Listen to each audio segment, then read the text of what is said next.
Bonjour à toutes et à tous qui désirez améliorer votre orthographe. Pour ça, je vous propose aujourd'hui une petite dose d'antidote. Pas exactement celui-ci, mais celui-ci, Antidote, un logiciel canadien de correction orthographique. Aujourd'hui, les concepteurs en sont à la version 10 et ils sous-titrent avec humour le remède à tous vos mots d'orthographe et plus largement vos mots d'écriture. Sur PC, il y a un onglet dans votre menu général et juste après affichage et vous cliquez dessus. S'ouvrent alors de nouvelles options, la possibilité d'activer le correcteur, de disposer de dictionnaire ou de guide. Vous cliquez sur correcteur. Ouvrir Antidote avec Mac, vous disposez ici d'une petite icône Antidote ou bien aussi d'un petit menu que vous pouvez déplacer avec un V vert. Eh bien, vous cliquez sur le V vert et il ouvre votre espace de travail Antidote. Alors, quand vous ouvrez en fait cet espace de travail, il ouvre une copie de votre texte qui est débarrassée de toute la mise en page pour que vous puissiez vous concentrer sur les erreurs commises. Pas de panique, votre texte d'origine avec sa mise en page est toujours ouvert normalement. Mais avec Antidote, vous travaillez sur une copie synchronisée de votre texte. Cette synchronisation signifie que toutes les corrections que vous effectuez dans Antidote, par exemple celle-ci, vous corrigez, voilà, sont automatiquement répercutées dans le texte d'origine que l'on retrouve ici. Vous voyez que, effectivement, dans le texte Word, la correction a bien été effectuée.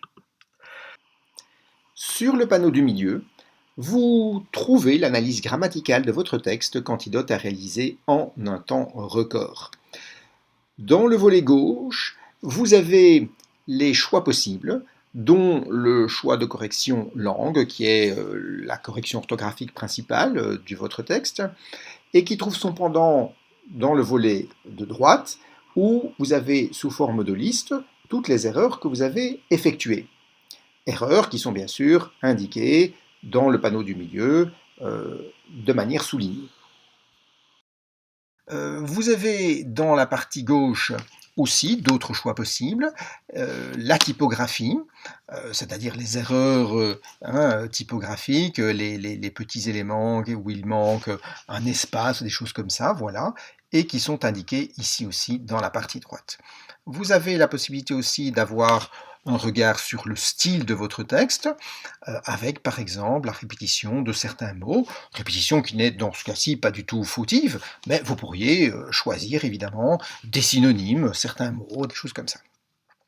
Vous avez la possibilité de travailler aussi des aspects plus voilà, de regard sur votre texte, avec pragmatique par exemple. Vous allez pouvoir savoir combien de personnes, quelles sont les personnes qui sont présentes dans votre texte.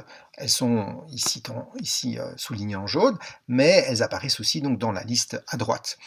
Vous avez la possibilité de choisir tous les lieux, et bien dans le panneau de droite, de nouveau, tous les lieux apparaissent, et dans le panneau du milieu, ils sont soulignés en jaune. Vous avez la possibilité d'avoir un regard plus sémantique, quels sont les mots faibles, forts, négatifs, positifs, etc. Également la logique, quels sont par exemple les mots charnières, les mots liens de votre texte. Toujours dans le panneau de droite, on indique quels sont ces mots liens sous forme de liste. Les parties de votre texte qui ont été mises entre guillemets par exemple, et les incises. Et puis, vous avez aussi toute une série de statistiques qui sont disponibles. Et il y en a une qui est spécialement importante, c'est la statistique en termes de performance. Si vous cliquez là-dessus, eh bien, vous allez voir quel est le niveau de performance orthographique par rapport à votre texte de base. Pour l'instant, on n'est pas au point zéro. Vous voyez, on est ici au niveau EBAGE.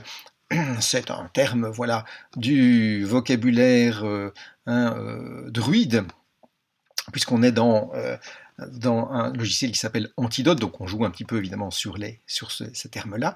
Mais donc, vous n'êtes plus au niveau novice, mais vous êtes encore loin d'atteindre le niveau druide. Et ça s'explique évidemment par le nombre d'erreurs commises. Vous voyez, il calcule le nombre d'erreurs par mot et le nombre d'erreurs par phrase. On a quasi une erreur par phrase, ce qui reste quand même important. Revenons à notre base ici. Vous avez également ici toute une série de petits éléments qui vont vous permettre aussi d'effectuer la correction, mais ça on verra dans un autre tutoriel.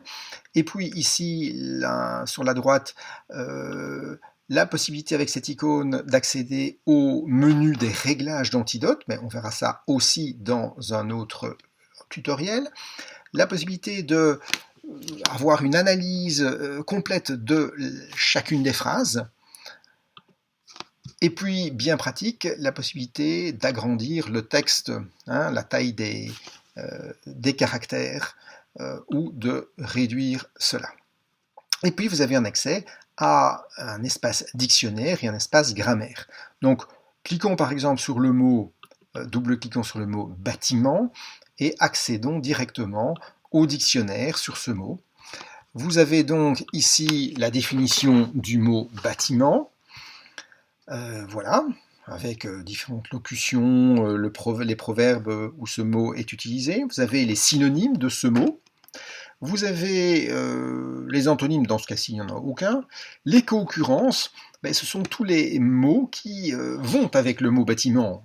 Bâtiment construit, bâtiment existant, bâtiment neuf, bâtiment principal et 141 autres, vous voyez, avec d'autres adjectifs, avec des noms compléments, bâtiment de X étages, bâtiment de ferme, etc. Enfin bon. Le champ lexical, c'est-à-dire les mots qui appartiennent au même espace, même logique, bâtiment, bien sûr architecte, façade, construction, architectural, abriter, construire. Il n'y a pas de conjugaison dans ce cas-ci, évidemment. La famille des mots bâtiment, donc autour de cette même racine, bâti, etc. Les citations dans lesquelles bâtiment est donné par une série d'auteurs anciens et plus modernes, et puis l'historique de ce mot. Voilà. Et puis, vous avez la possibilité d'accéder directement à des guides qui donnent une série. Vous avez des guides d'orthographe, des guides en termes de lexique, des guides grammaire, des guides syntaxe, des guides de ponctuation, qui donnent donc une série de trucs et astuces sur la langue, ainsi que les principales règles. Donc, ceci pour les comprendre si jamais vous avez un problème avec un mot. Vous y accédez à ce moment-là directement donc dans le texte ici.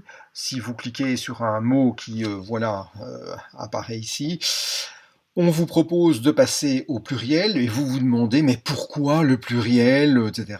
Vous avez la possibilité directement d'accéder aussi à la partie plurielle.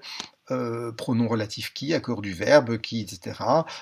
Vous avez une explication sur cet élément-là. En fin de travail avec un PC, vous devez cliquer sur la croix rouge en haut à droite. Cela ferme juste le logiciel Antidote sans effacer les corrections implémentées dans votre document Word. Pas de panique donc, vous retrouvez votre document Word corrigé et c'est ce document Word que vous enregistrez. Avec un Mac, c'est plus simple et plus logique. Vous cliquez sur Revenir au texte. À ce moment-là, vous revenez dans votre texte Word que vous enregistrez. Maintenant, avant de foncer vers une première correction de texte, apprenez à régler au moins basiquement le logiciel Antidote. Voyez notre tutoriel Antidote réglé en quelques clics, les paramètres principaux.